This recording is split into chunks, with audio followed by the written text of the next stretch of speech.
Hey guys, welcome to the Tech Point Africa podcast. My name is Muiwa. My name is Oluwanifemi. I'm Emmanuel. I'm Ogenyerema. If you're a loyal follower, I'm sure you've noticed that we've been unavailable for like 2 episodes. We really apologize. We don't want to start ranting again, but is this house hunting Olympics?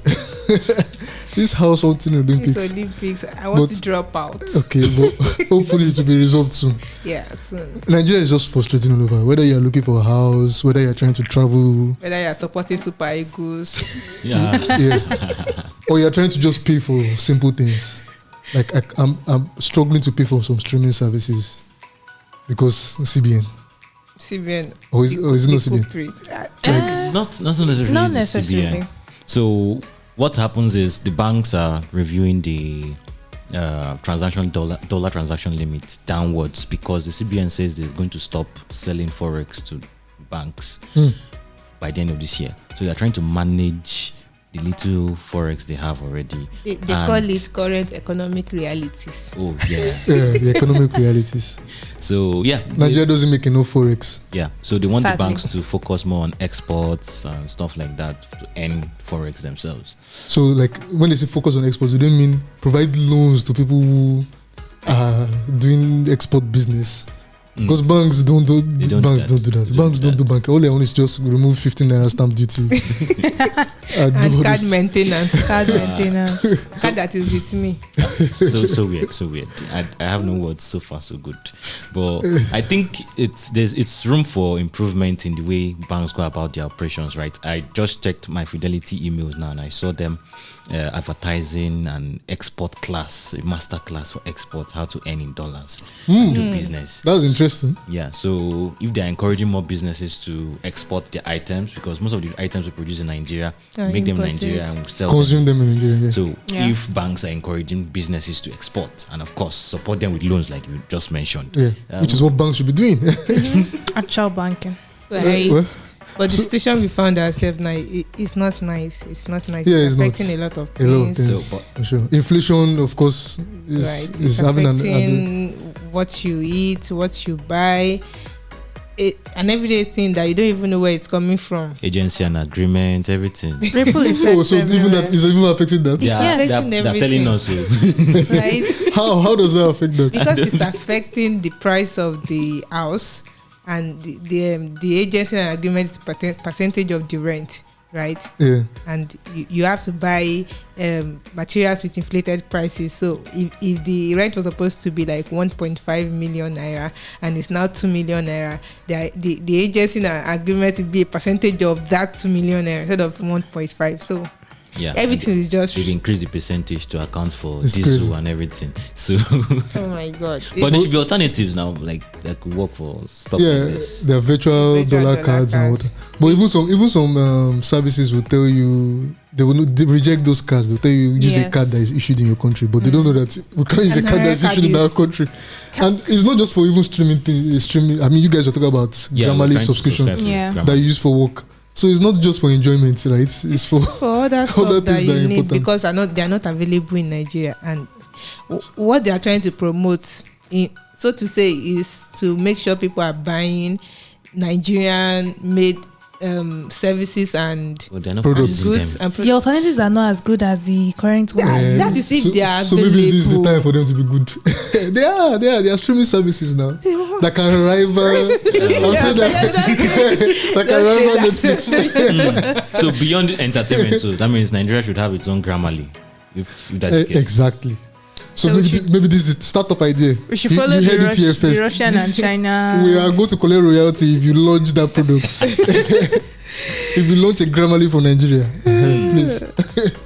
But for the meantime, while we are trying to navigate this uncomfortable situation, they are just to find a way to get a virtual card to use to pay for this your foreign payments. It's not nice. It's Even not though nice. we feel like those alternatives are not really as good as you want them to, because black market rates, you're trying to buy a dollar for 580 naira.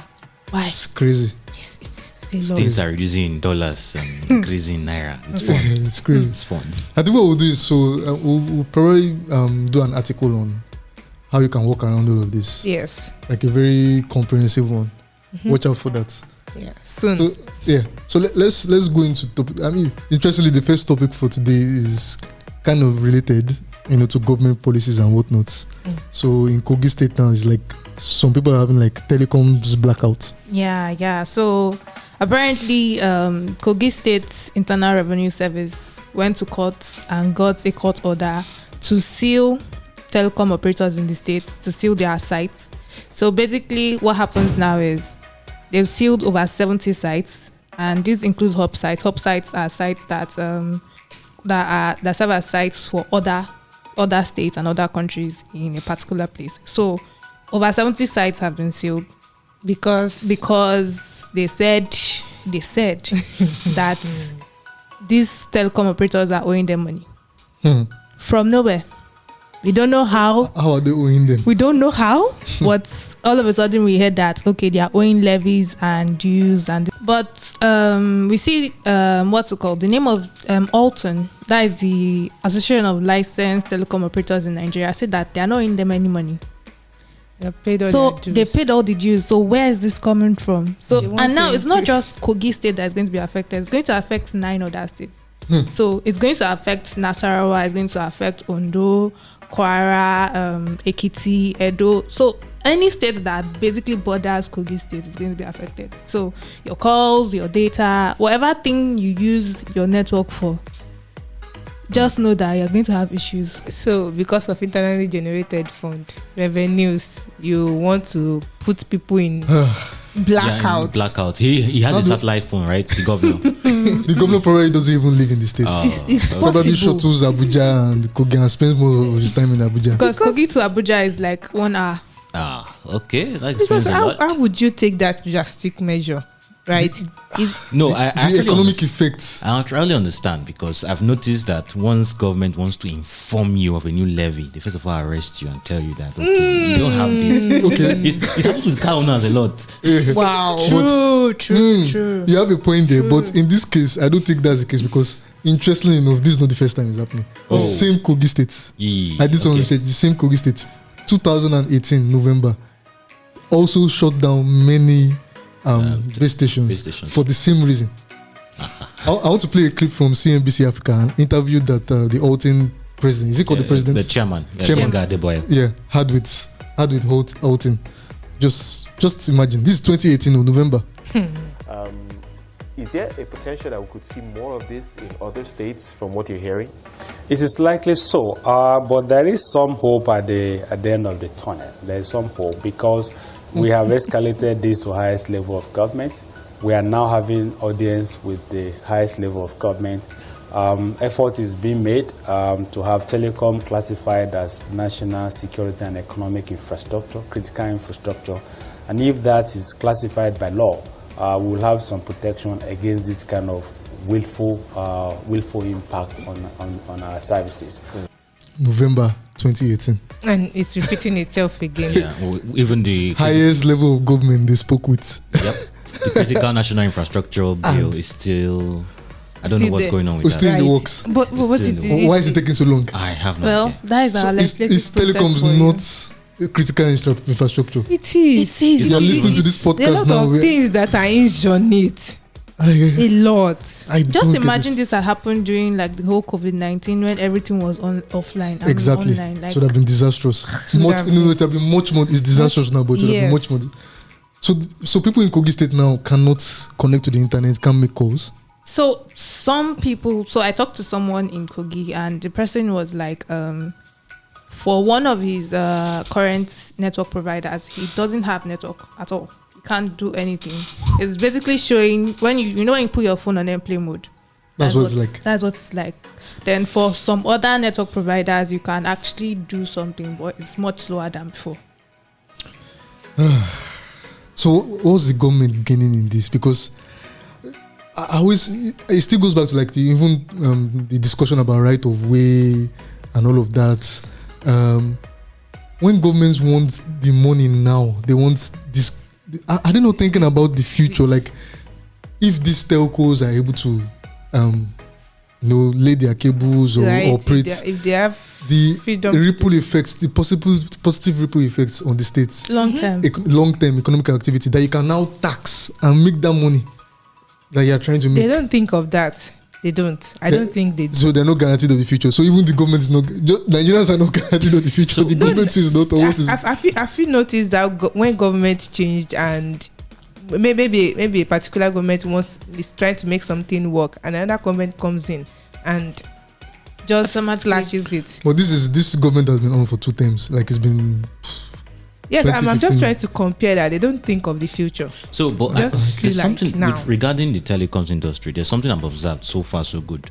The federal government seems to be the one that is more open-minded and trying to solve things. I mean, President Buhari has actually declared telecom. He declared it. Declared it. Okay, So just declared it. Yeah. What is declaration without implementation? So, but apart from that, I mean, they slashed right of way on all federal highways. Yeah, I remember that. Yes. Then But your states, Some states follow suit. your states your follow state actually suits. increased it.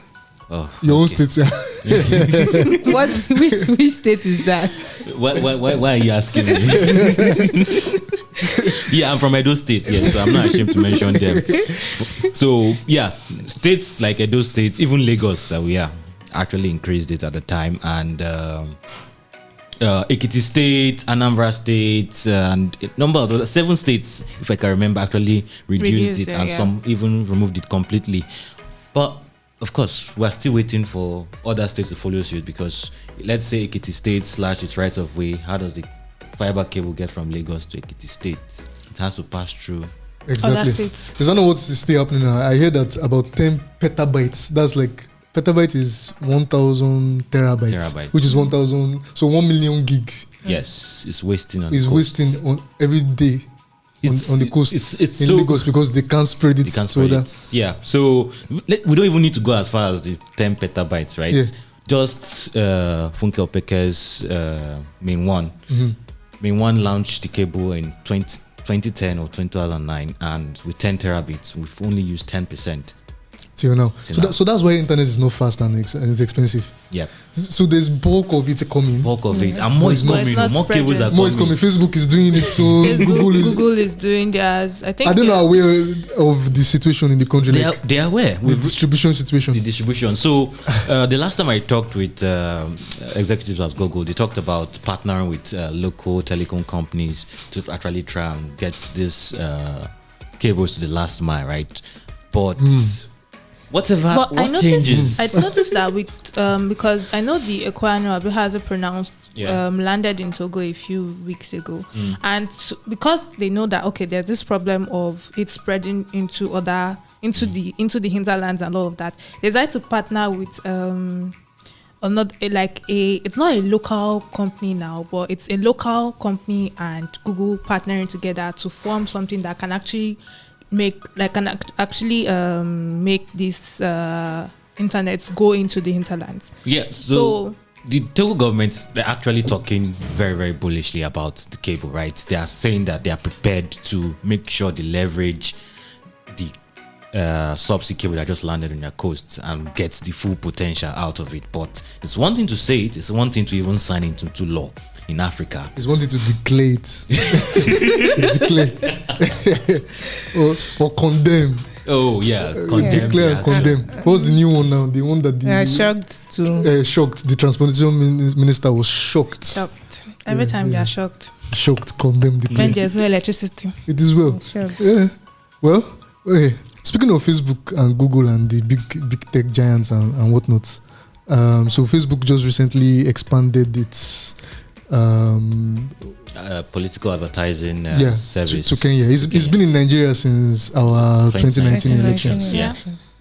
So what's happening? They said they're going to be expanding the service. So just for FYI, the service is actually a way for Facebook to actually claim responsibility for most of the political advertisement that you'll be seeing during the election period. So they're telling you they're going to show you whoever is displaying any political ads.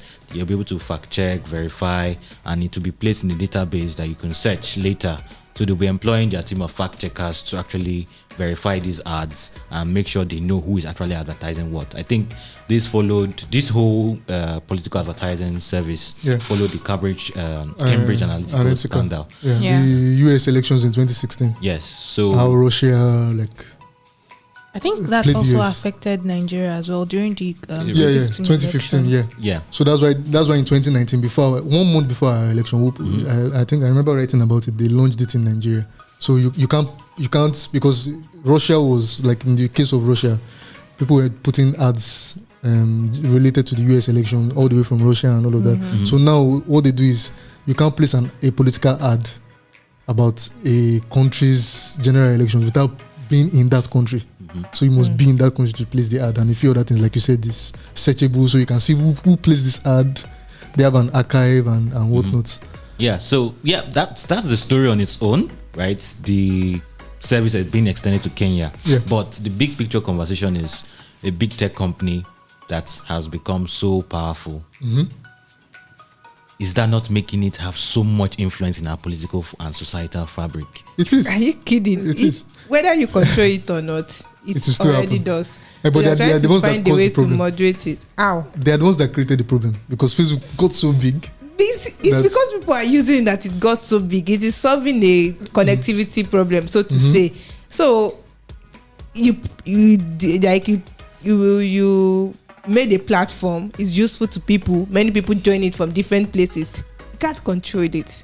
Yeah. That is just it. When it has to do with a lot of people, you can't control it. So the best they can do is the moderation and fact checking and everything. Yeah. So, but Facebook is now so big that they are so big, right? And they can now try to influence proceedings in different countries around the world. Indirectly. They will say if you can't beat them, you join them. Government already know they can't control this thing. But Facebook is in every home, on every phone. Let me give you a scenario now, right? Mark Zuckerberg has a favorite candidate who is Kenyan, who is running for president. Are you telling me that there's not going to be some sort of influence? So what are you going to do? Some bias in their moderation and everything. Do you want to ban Facebook because of election? I mean, some countries then we say then you say they are infringing on human rights to information. There is nothing to do about this thing. I think we should just fold our hands and let a big corporation control our lives. I know. I get Emmanuel's point. So for example, I know that in India, they did not accept free basics. That's Facebook's free Wi-Fi service. They also did not accept Google's free Wi-Fi service. They're like, you guys just stay out of our country. Don't. Which is ironic because the big CEOs in Silicon Valley are Indians anyway. But that's a country protecting itself, right? So like, if for example, India's elections are coming up, and then there's a candidate who is sympathetic to Facebook, that is willing to bring back those things that Facebook has, that we know already that they used to mine data of users, something that is free. Yeah. Then Facebook could, in some way, it may not even be conscious. In some way, just the bias in their moderation. And then the opposing party will be more moderated than the candidate from the opposing party. Yes. Some governments have complained about that, and that's why they sometimes shut down their internet during elections, right? When if I can't remember the country that happened recently. No, I think it was the issue between Twitter and India. Yes.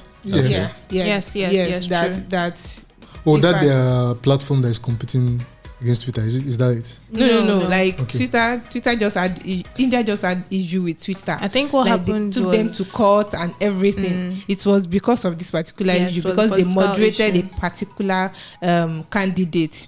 I mean, why was Twitter banned in Nigeria? Exactly, because they moderated Buhari's tweets. So exactly. So it's just there's nothing they can do as much as that, except you just want to say this platform should not operate in your country. No, why not say no political ads at all? Yeah, exactly. You can ban political ads. It's a money-making business. That's not the country's business. Exactly. No political ads. So if one country does it, then two other countries do it, and it just ripples down like that. Everybody does it, and they lose like a huge chunk of money. It will not give Facebook. It's exactly. I mean, they're already talking about the metaverse and whatnot. They already know that ads is not in their future. Is not more. I mean, the issue they're having with Apple, for example, that is really affecting ad privacy. revenue. Yeah. Oh, but so are you trying to say that a country can just tell Facebook that they don't want any political ad? Yeah, any country with enough willpower can do that. Yes. Yes. I mean, for India to say we don't want your free Facebook service, take it out. We don't want your free Wi-Fi, take it out. A country that is serious about protecting their national interest. If that is possible, then why not? I mean, in the EU now, Facebook, Mark Zuckerberg was threatening the EU that he may have to leave because they're demanding that Facebook does not store their data in US data centers, and then Mark Zuckerberg was like, it's very important that we actually store the data, because it helps us deliver this. And they said no, either you store it in the EU or and then Mark Zuckerberg was threatening that we may have to pull out Facebook from the EU, and they said yes, go ahead and pull it out. But countries that are getting favors from them might not be able to take that stand. And it still goes back to what Emmanuel is trying to say. I mean, that's why Facebook has, in their policy department, they have lobbyists. They have a head of policy for different regions. They go and try to create relationships with governments because they know that in being in good terms with the government helps. So that's why you start to hear that, okay, look at what happened with the Twitter ban, for example. We are hearing that one of the conditions for why the ban was lifted was because you have a branch and an office in the country. And they are also going to, there was a compromise. Tax. No, apart from paying tax, I think there was something hinting at about a representative in Twitter or something. Yeah. So what are the implications of that? So they can moderation. So Twitter has to find a middle ground. So I get Emmanuel's point. And I think too that governments are also looking forward to a time they can also take advantage of it. So they might not want to say at all, we don't want this, because if you get to a time they will also want the favor from them at a particular time. So it's dicey. Yeah. And moderation too is dicey because even if you say, okay, let's have like a what's it called? What's that word? A neutral moderator. Eventually, since the person is human, there's going to be bias. There's going to be bias. So exactly. Even with outside political conversations and whatnot, simple like Twitter and Facebook, simple things like enforcement of their community guidelines. There's bias. There's bias. Obvious bias. Because most Silicon Valley companies are leftist in nature. Or what we call liberals. So there's some kind of bias in what they moderate and what they overlook. True. So they've become so big, just too big, and it's a concern. It really is a concern. But I don't think they. And I said that with being aware that we depend on them in some way. In a lot. A lot of ways. Right? Google, Facebook, Twitter, but at the same time, Instagram. All of them. So it's crazy. But I'm just TikTok. Seeing a dystopian future. I don't know why. Why I'm so pessimistic. I don't blame you. I want to say you. I don't blame you. That's crazy. Anyway, so let's so that was Kenya. Let's so still talking about foreign influence. Yeah. Big tech companies which are usually US based having influence in Africa. Also startups now, in terms of startups, we have Y Combinator, like the largest startup accelerator in the world. Every year, invest in new startups. Yeah. African startups continue to be getting popular. So they just did their demo day. Yeah, demo day, winter earlier this week. Yeah. And so many African startups. So many. 32 also. Yeah, and 414 startups from 42 countries and just 24 from Nigeria alone. No, from Africa. 24 in Africa. Then 18 from Nigeria alone. Nigeria always still topping the list as usual. Topping the list. And in Africa. Yeah. Even globally, they're like number top 3. Third. Yes. Third. After India and the US. Mostly fintech startups, I'm guessing. Yeah, mostly fintech. Delivery. And yes, I just scanned through mostly fintech and stuff that look like fintech. But yeah, it's interesting. And but I think something that caught our attention is the fact that they invested in countries like Namibia and Sudan this time around. Sudan? Yes, a Sudanese startup. And interesting. Namibian startup. So Namibia, Uganda, Zambia, and Sudan all got in.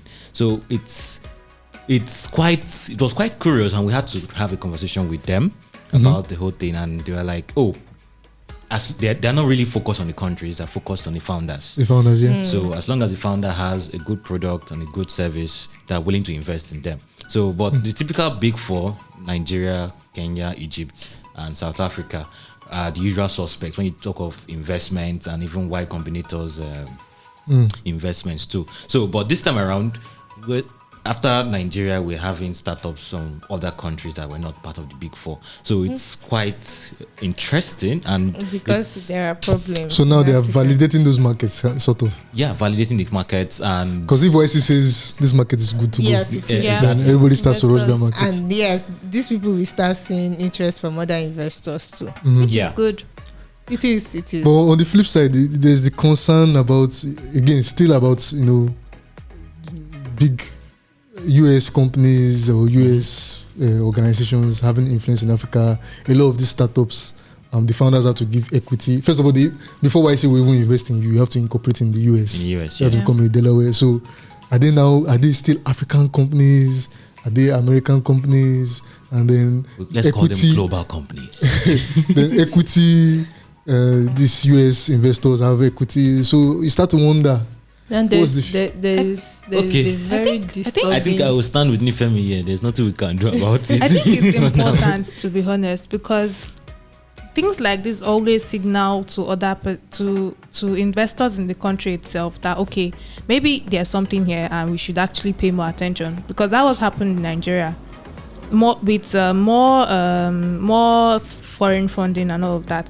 More local investors are taking more interest, and I'm sure it happened in places like Sudan and Namibia, because they are saying, okay, wow, Y Combinator invested, so we Sudanese and Namibians should actually take a look at these startups and take a look at this tech ecosystem and be like, okay, we should invest because there's something here. That is a positive on one side, but on the other side, I think it speaks much. I'm being careful saying this, but I think it speaks much to our tendency as Africans to look for external validation. Exactly. While in Kenya, I spoke with an Ethiopian founder, and he was like, Ethiopia is kind of enclosed from the outside world. In fact, it's just now they opened their borders for other telecom companies to come in, right? Yeah. So funding is actually enclosed. When we're talking about Africans funding Africans, or Nigerian investors funding Nigerian startups, we say it's an issue here, but in Ethiopia, that's like the norm.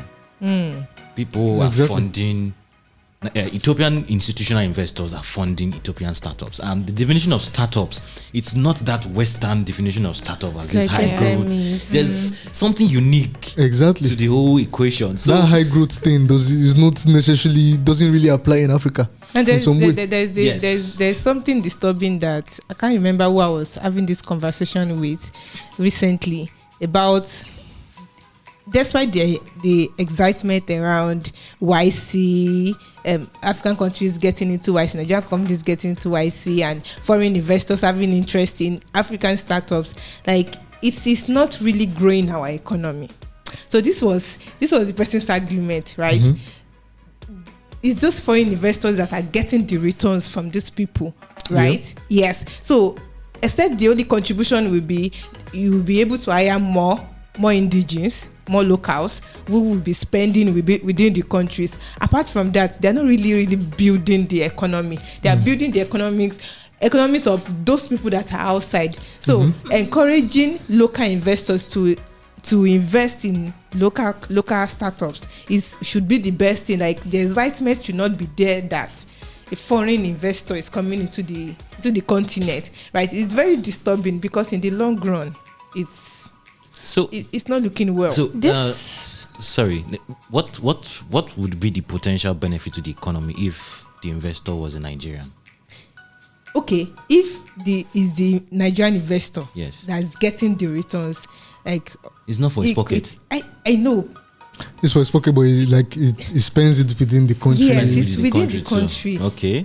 So now let's count like almost how many billions of dollars were invested just in the first 3 months of this year, right? So saying the returns, it's just trickles that are remaining in the continent. Even the tax implications, there are so many things. And then you see many startups even for very high roles start to employ foreigners. Exactly. Because they need them for global partnerships and whatnot. So there are many elements to it. Yes, we should I think the excitement should be minimal. When we hear 20 million Series A race, you should think about it very well. But it also reminds me of a conversation I had with I think Mono's CEO last year when we were doing the Next Frontier series, where he was like, we would soon see more companies investing in companies. So when you raise money, most likely the founder of an African company or a Nigerian company would invest in more companies in Africa. We've seen it with GB we've seen it with Shola, we've seen it all of them, like investing in Africa. So that should be what excites us. There's a ripple effect but the thing from them raising money. The startups they're investing in are also US companies. They are also registered as US companies. Which is why when the Mercury thing happened, so many startups were affected. The Mercury Bank in the US. But I think it also brings us back to the fact that our business environment is not as enabling as we would want it to be. Because why would I want some of them actually register in the US because of the fact that when they register in Nigeria, there are issues with policies and all of that affecting them. They're not really protected. They still face that even if they're registered in the US. Because they still need to be registered to operate in Nigeria, unless your market is not in Nigeria or Africa. Let's stop saying Nigeria. They will need to pay tax in Nigeria. Back to that conversation was screwed. Back to that conversation. It's serious because it's something that is a cycle. If there is not an enabling environment, it will tell on the kind of businesses that you can do. It will tell you on the products that you can have access to. Then when you are saying we are not buying your product and you are infringing on what you can buy, how much you can spend, then it goes back to the fact that the environment is not helping. So I guess it's more of a call for local investors to invest more in Nigerian startups. But I think on high risk. On the bright side, I think these Y Combinator companies have created a lot of jobs. Thousands of jobs. Some of my previous startups are actually Y Combinator backed. So I'm just trying to explore the angles of the conversation here. Because they're all valid, honestly. So while we're celebrating, we also need to think about the implications and whatnot. I mean, you go to India, I don't have the stats, but I won't be surprised if in India you have a lot of activity from local investors. Probably almost equaling foreign activity and whatnot. So, hopefully we'll get it right. Hopefully Africa gets it right. We need to take things by the scruff of the neck and own our own narrative. We do. So we are trying. We're trying. Building products. No, seriously, people actually praise us a lot. So we are doing something. Yeah, definitely. Okay. Please, let's not sound as exhausted as Nigeria is exhausting. Africa in general is exhausting. It is exhausting. Yeah. So anything else? Okay. No, I don't think anything major has happened. There have been a number of fundraisers. As usual. That's like the common place now. Surprising one is the fantasy football. Right? Fantasy football. Oh, yes. A fantasy football startup. African? Which country? Egyptian. Interesting. Doing fantasy football. Okay. You're running through the startups on the YC. No. No, it's not there. I'm talking about startups that have raised money during the week. Interesting. Did they just launch or they've been around for a while? They've been around. So the founder was in Canada. I saw how popular fantasy sports. Yeah. You saw how popular fantasy sports is, and it was wondering, football is like a big deal here in Nigeria. I mean, it's a massive deal, but there's something like fantasy, or there are few fantasy football services for Africans. Should I say it the way they say? Is it not a Jansari Wojo now? But I think that conversation is something Bolu and Chinkwezering will be exploring, right? The whole issue with fantasy football and how it it's placed on the scale with betting companies like Bet Nigeria and all of that. So should betting companies be worried? Should they be worried of betting companies? Or they should just absorb it. They should just start acquire or merge. Yes, betting companies can just activate the feature. They already have the users. They already have the money. Yeah, they have the money. So it's an interesting conversation. I think the article should be live before the week runs out. Okay, watch out for that. Yeah. Okay. So thanks for staying with us, and we apologize for missing. If you missed us last week, let us know. We'd like to hear. And then everything we've talked about, we'll put links in the show notes or the description. And anything else? I feel like I'm forgetting something. I feel like I'm forgetting something. Okay, maybe next time. Okay. Maybe next time. So, remember next time. yeah, we'd like to hear from you. What are your thoughts on everything we've discussed today? Telcom shutdown and blackout in Kogi State, issues with even paying for things online, Meta influencing Facebook or Meta's influence in Kenyan elections and elections in general, and why Combinator in Africa. We'd like to hear your thoughts. You can email us at podcast@techpoint.africa. You can also tweet at us or tweet your thoughts with the hashtag TechPointAfrica Podcast. And if you're listening to this for the first time, you can get the podcast. Google Podcasts, Apple Podcasts, Spotify, Stitcher, iHeartRadio. Tune in. Anyway, you get podcast. Anyway, you get podcast. Anyway, you get podcast. All right, so guys, we'll catch you next week. Have a great weekend and goodbye. Bye.